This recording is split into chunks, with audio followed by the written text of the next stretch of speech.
Chapter 1, The Petition. I was sitting in the carpool line when the email came through. Subject line, Petition for full custody. At first, I thought it was spam. One of those clickbait scams trying to get you to open malware. But then I saw the name of the law firm. And hers. Right there in bold. Filed. Signed. Submitted to the court. I remember just blinking. Like my brain needed time to catch up to my eyes. The words didn't make sense. They didn't belong in our story. We hadn't argued. We hadn't had a falling out. I saw my son every other weekend, plus Wednesdays for dinner. I paid support. I showed up to school meetings. Birthday parties. Parent-teacher nights. We were fine. Not friends. Not enemies. Just co-parents. And even that felt like a victory some days. We were making it work. I thought we had an understanding. The filing shredded that illusion. The document said I was emotionally unstable. That I'd raised my voice too many times. That our son came home confused and anxious after visiting me. It used words like erratic, combative, and unfit. Unfit. It's one thing to criticize someone's parenting in frustration. It's another to put it on record. To turn it into legal ammunition. And the worst part? She didn't say a word to me about it. No call. No warning. Just a signature, a stamp, and a missile through my inbox. I gripped the steering wheel until my knuckles turned white. When I picked up my son that afternoon, he smiled like nothing had changed. He talked about dinosaurs, the project he made in art class, and the field trip he wanted me to chaperone. But everything had changed. Not just because of the filing. Because someone who once said I was a good father had now decided I was a threat. And I had no idea why. Chapter 2, The Spin Begins. The paperwork was just the first punch. The real damage came in whispers. By the end of the week, I'd gotten two polite but strained emails from teachers, both wondering if my son was transitioning well between homes. Then the pediatrician called, saying they needed to update emergency contact protocol in light of a custody adjustment. Except there wasn't an adjustment, not yet. Nothing had been ruled. But the tone made it clear, she was already planting flags. I started noticing changes in my son's behavior. He asked if I was mad at his mom. If I still wanted to see him. If I was in trouble. He started drawing pictures where I was outside the house looking in. At school pickup, I noticed parents who used to wave now looked away. One even crossed to the other side of the lot. I told myself I was imagining it, but I wasn't. The shift was real. She was setting the stage. Quietly.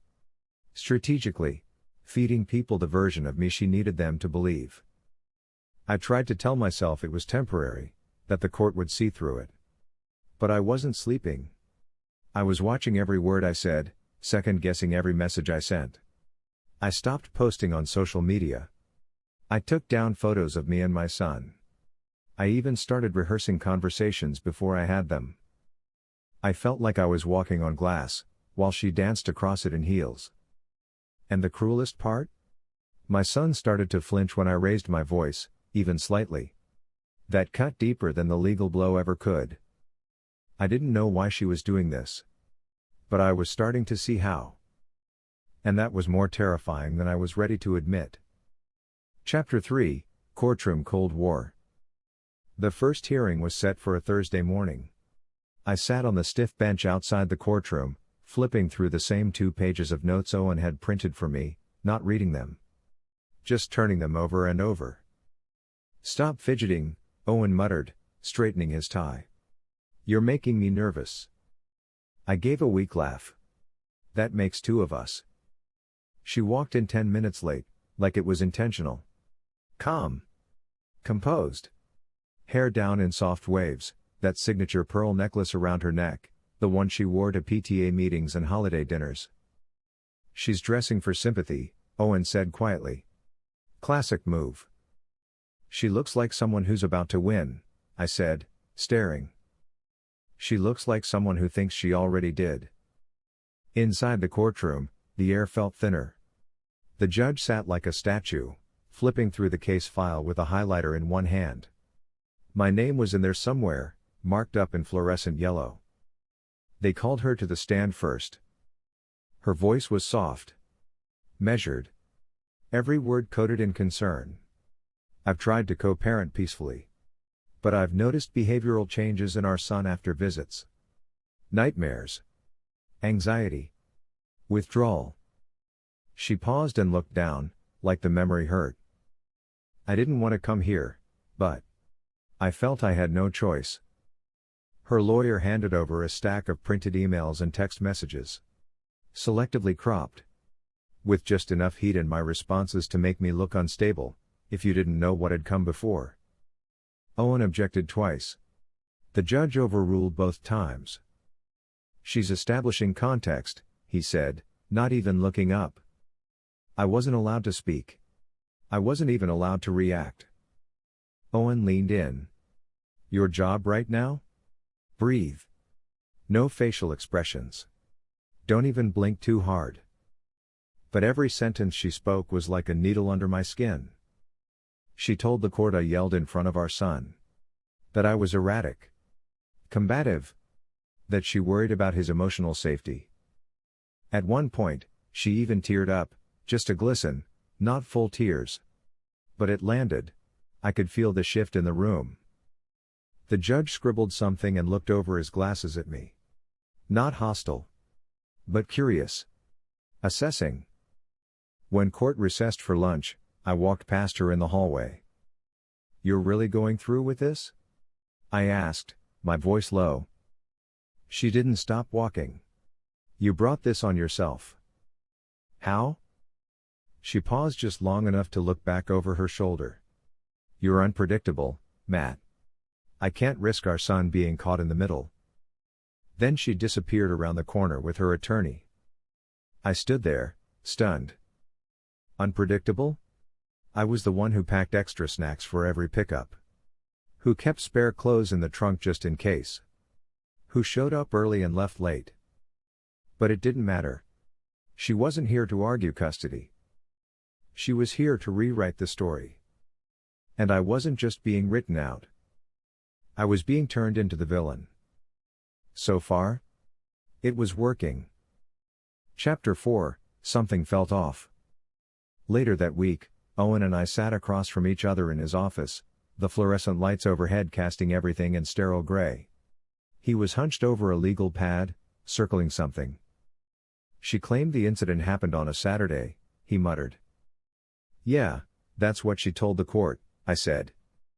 Owen slid the transcript across the table. But the message she submitted to back it up was from Sunday.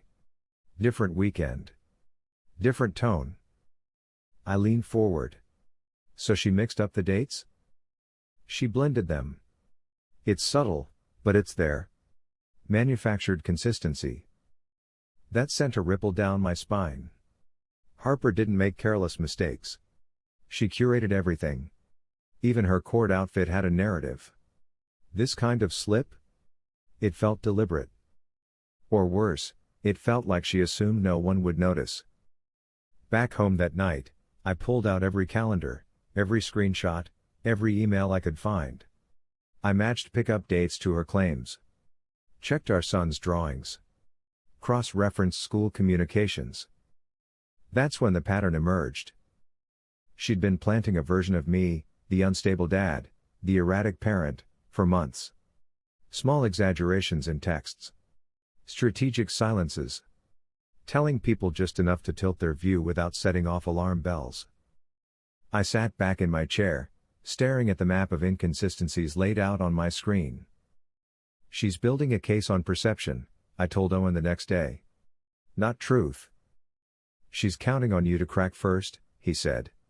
To play into the role she's written for you. She should have written a better script. Because now I was paying attention. Not just to the lies. But to the weak spots. And there were more of them than she realized. Chapter 5, What She Found. I hadn't spoken to my sister in a couple of weeks, which wasn't unusual, but something about her recent texts felt different. She wasn't just checking in. She was circling something. Like she wanted to say something but didn't know how. Finally, one night, my phone buzzed again. "You free? I need to talk."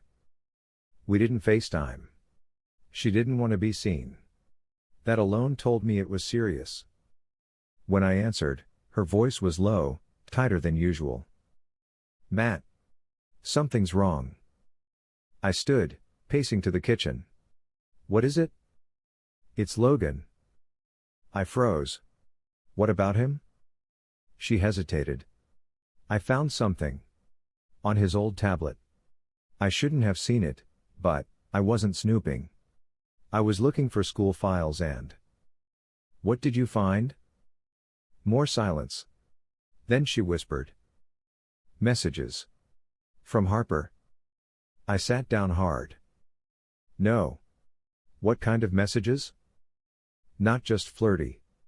Not just suggestive. It's...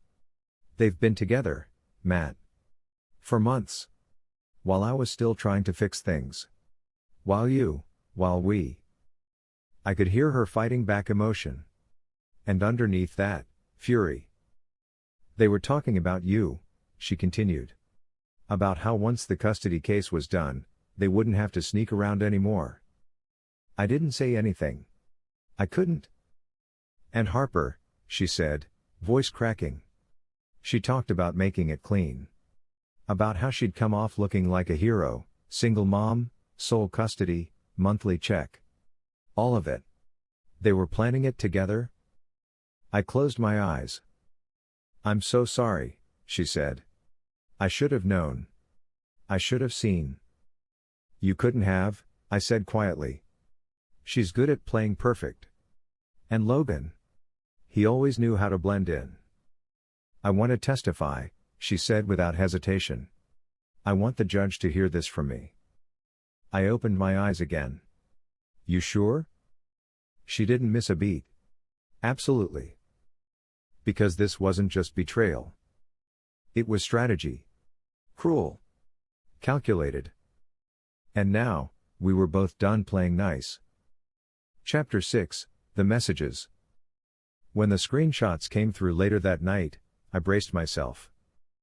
Still, nothing prepared me for the casual cruelty. Nicknames. Plans. Jokes. Her calling me emotionally fragile. Him replying, "Perfect," makes him easier to paint as unstable.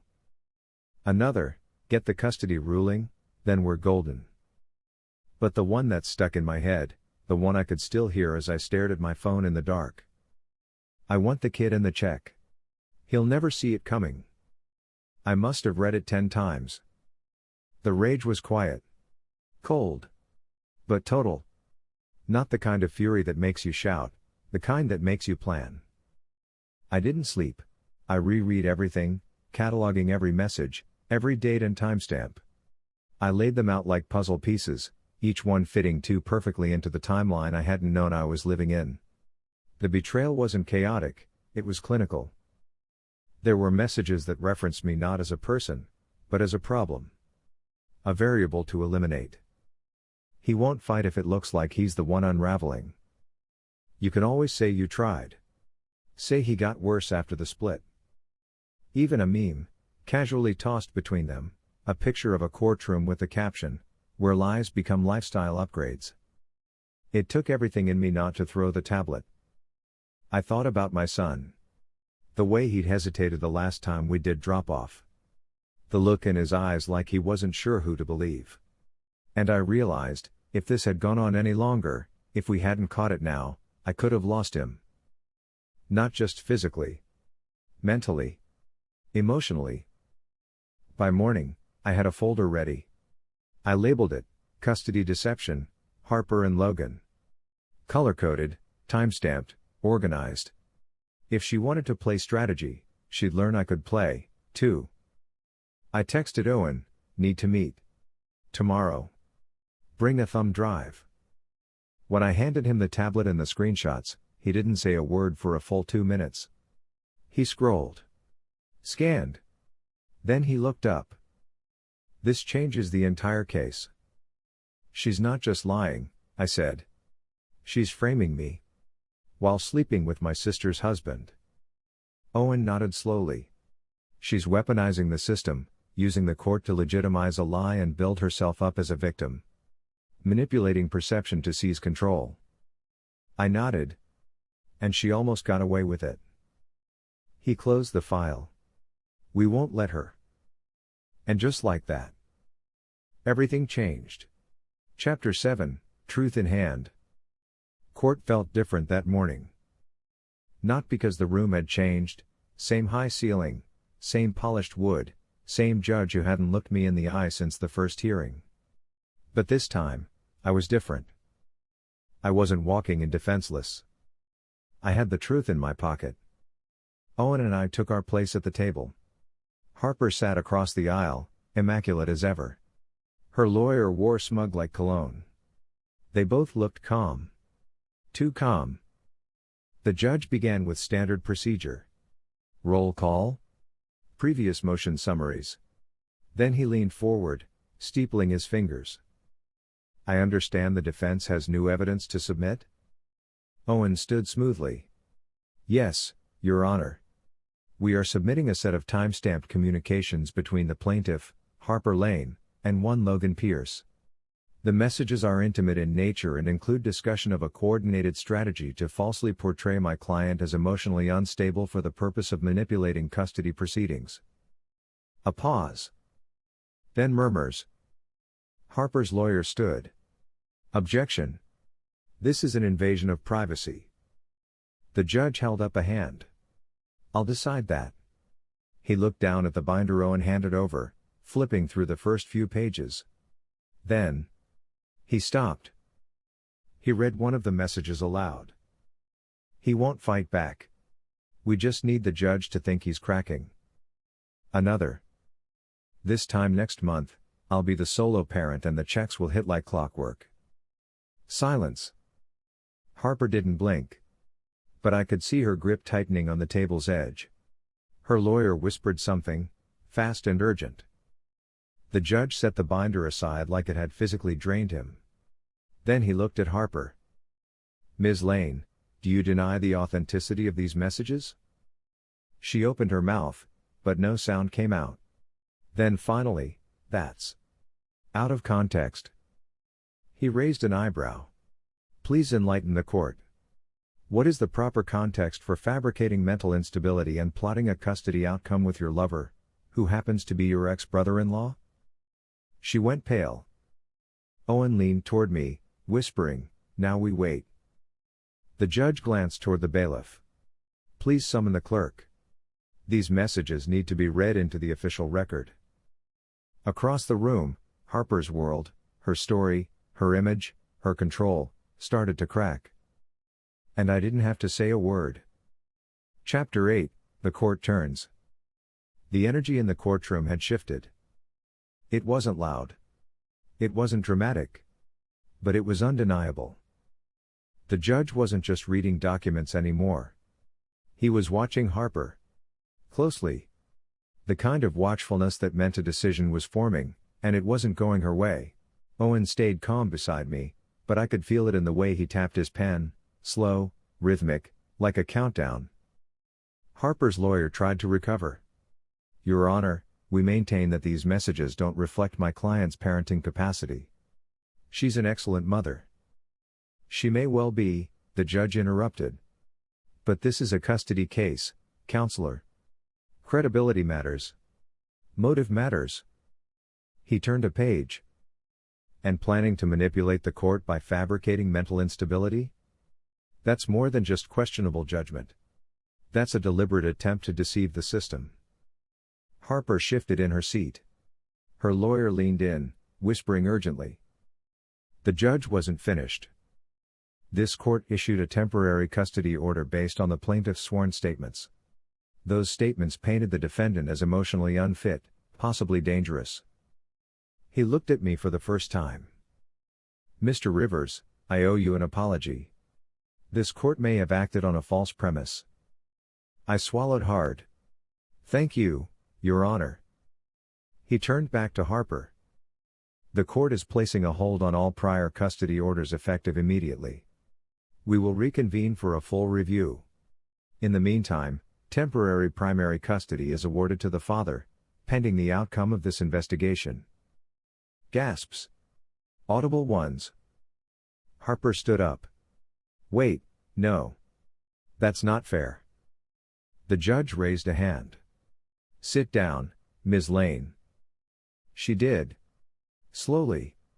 Like the weight of it had finally landed. Outside, reporters weren't waiting. There were no flashing cameras. No live stream feed. Just a hallway that echoed as I walked out, this time, with my dignity. And the law on my side. Owen clapped a hand on my shoulder. It's not over, he said.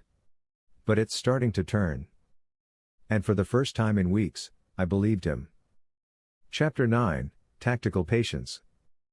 I met Owen in the quiet back room of his office the next day. He didn't start with pleasantries. Just motioned for me to sit and handed me a sealed envelope.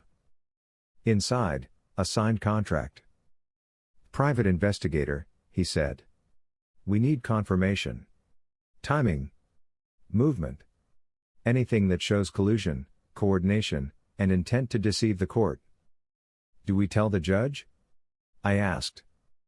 Owen shook his head. Not yet. If they know we're investigating, they'll change their behavior. Start covering tracks.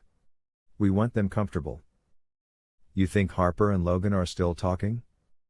I think people like that don't know how to stop. He wasn't wrong. We decided to keep it quiet. Just Owen, me, and the pie. No one else. Within 3 days, the updates started coming in. Not dramatic. Not explosive. Just movement. Logan and Harper had met in person 3 times since the last court date. Once in a parking garage. Once in a cafe across town. Once near the school. Each time, Logan handed her something. Small envelopes. A flash drive. Documents. Surveillance photos didn't lie. And then came the twist we didn't expect. Logan was still listed as a technical consultant on Harper's startup. A name buried in LLC documents. Quiet. Hidden. They're not just lovers, Owen said. They're business partners. That means financial motive. That changes everything. We had enough now to build a wider case. But Owen wanted to wait. Let her think she's still in control. Let her show off on social. Let her dig in. We watched as Harper posted more curated photos. Perfect mother. Brave survivor. But the cracks were showing. Because what she didn't know? We weren't building a case. We were setting the trap. Chapter 9, The Pie File. What the court hadn't seen yet, what Owen and I were holding back, was what came next. A few days before the last hearing, I'd hired a private investigator. Not because I wanted dirt. But because I needed to know what else I didn't know. The man's name was Hal Connors. Former law enforcement. Discreet. Efficient. He didn't deal in gossip, he delivered proof. And proof is what he brought me. Phone logs. Parking footage. Hotel invoices. Dinner tabs signed under fake names. More than just bad behavior, it was sustained deception. But what hit hardest was the timeline. According to Hal, the affair hadn't started recently. It had been going on for over 2 years. Before the divorce. Before the custody filings. Before I even knew I was losing my family. Harper and Logan had been playing house in the background while I fought for scraps of normalcy. One photo stood out. A blurry but unmistakable image of the two of them, Harper in leggings and a hoodie, Logan in his work jacket, slipping into a small Airbnb. 3 months before the custody petition was filed. That date would matter. Because it shattered the timeline she'd presented to the court. She claimed the custody filing was a response to my declining stability, that her only concern was our child's emotional safety. But according to Hal's file, the custody move had nothing to do with fear. It was a preemptive strike. She'd seen the writing on the wall. Logan's wife was growing suspicious. There were cracks. She needed a clean exit. A noble reason. A custody case gave her that, a shield. Now, we had a new file. A second folder. One labeled, Motive. Owen and I agreed. We wouldn't present it yet. If we moved too soon, Harper would shift her story again. But it was there. Waiting. And it would be the final blow. Chapter 10, The Visit. It was a few days after the custody hearing when my sister showed up unannounced. No text. No warning. Just the soft knock on my front door and the shape of her through the frosted glass, arms crossed, shoulders tight, like she wasn't sure she had the right to be there. I opened the door. She didn't say anything at first. Just stepped inside and held up a brown envelope. "I didn't send this yet," she said. "I wanted to talk first." Inside the envelope were her written statements, the ones for the court. "I changed it a little," she said. "Added details. About how Harper treated you during the split. About Logan's patterns, the way he kept me isolated. You don't have to use it. But it felt important to say it out loud. All of it." I gestured toward the couch. She sat on the edge like she didn't want to sink in. "You okay?" I asked. She let out a breath. "Not really. I've been lying to myself for a long time. About Logan. About the kind of man he is. And Harper. God, Matt, I don't know how I didn't see it." "You didn't want to," I said quietly. "None of us did." She looked at me, eyes rimmed red but steady. "Do you think I made it worse?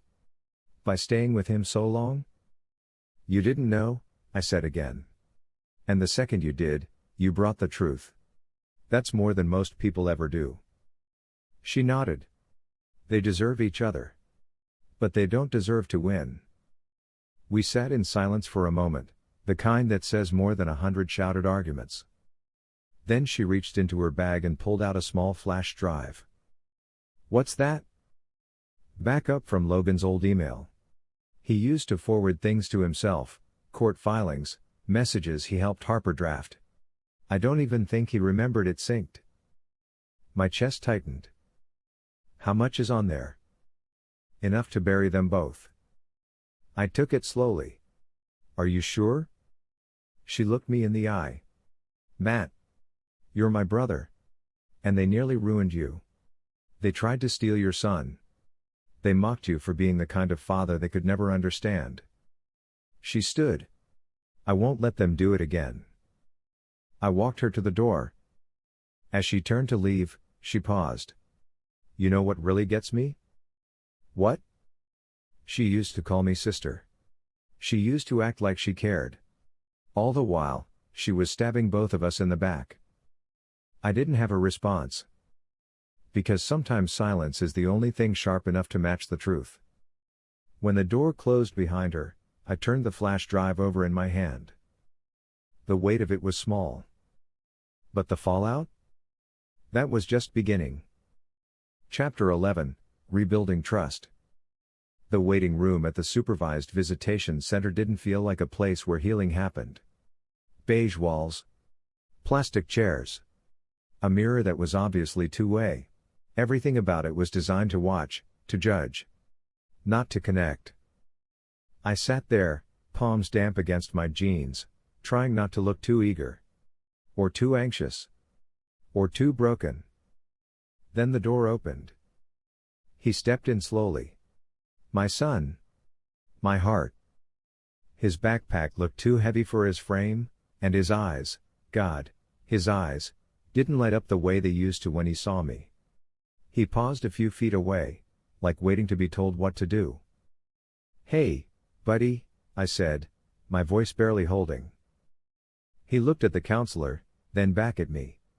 "Hi." I gestured to the seat across from me. "You want to sit?" He nodded and shuffled forward, dropping his bag with a soft thud. The silence stretched between us like a rubber band, tight and awkward. Mom said. "You weren't okay," he said. I closed my eyes briefly, then opened them again. "Is that what she told you?" "She said you get angry. That I shouldn't be around you too much." I nodded slowly. Sometimes people say things when they're scared. Or when they're trying to make sense of things that don't make sense. He studied me for a long time. "Are you mad at her?" I exhaled. "I'm mad at what happened. At the choices she made. But I'm not mad at her being your mom. I could never be mad at that." He was quiet again. Then, "Did you miss me?" More than he could know. "Every second," I said. "Even when it hurt too." His shoulders relaxed just a bit. "Not trust. Not yet. But something like it. Recognition, maybe. The faint memory of who we used to be." We talked. About his new school project, a solar system model. How he hated painting Jupiter because it was too stripy. He asked if I still had his old Legos. I said yes, even the pieces I stepped on, and swore it under my breath. The counselor didn't interrupt, just scribbled notes behind the glass. When the visit ended, he stood slowly and reached into his backpack. Pulled out a folded piece of paper. He handed it to me without a word. I waited until he left to open it. A drawing, stick figures under a yellow sun. A tall one and a short one. Me and him. The words underneath, written in a child's uneven scrawl, "Dad is not scary. Dad is fun." I pressed the paper to my chest and let the tears fall. He hadn't been turned against me completely. She tried. God, she tried. But the truth, even through all the lies, had left a mark. And that drawing? That was my proof. We still had a chance. We still had each other. Chapter 12, Fallout. The courtroom wasn't packed, but it felt full, with tension, with unfinished business, with people waiting to see which version of the truth would survive the wreckage.